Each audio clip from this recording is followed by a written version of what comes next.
हिंगोरजा खां रिपोर्ट मीर खान मंगणे जूं। एसी सूबेदेरो नज़ीर हुसैन अमन जतोई लखी रुपया रिश्वत एवज़ कमाए ग़रीब आबादगारनि ऐं मज़दूरनि तबिके जी निड़ीअ ते लत ॾेई छॾी आहे। ख़ुदा खे ज़रूर गरक़ कंदो, छो त ख़ुदा जी लठ बेआवाज़ आहे। रेट लिस्ट ते को बि अमल नाहे।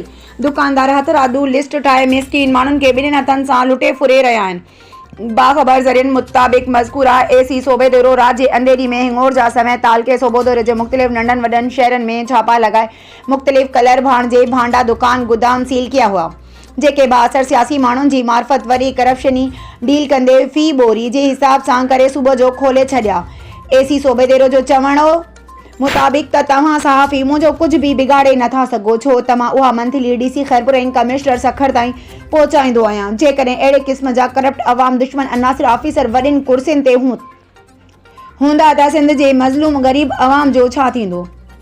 हितां जी मायूसी जो शिकार बणियल मुतासिरीन अवाम वज़ीर आज़म Pakistan, chief justice of Pakistan, वज़ीर आला सिंध, हाई कोर्ट सिंध समेत आला अख्तियारनि खां पुरज़ोर मुतालबो कयो त खुदारा इंसानियत जो भरम रखंदे अहिड़नि इंसान दुश्मन अनासरनि कामोरनि ऑफिसरनि जे ख़िलाफ़ क़ानूनी कार्रवाई करे खेनि खे सख़्त क़ानूनी सज़ा ॾेई मुतासिर इंसान खे इंसाफ़ मुहैया करे संदनि जी मायूसी दूर कराई वञे।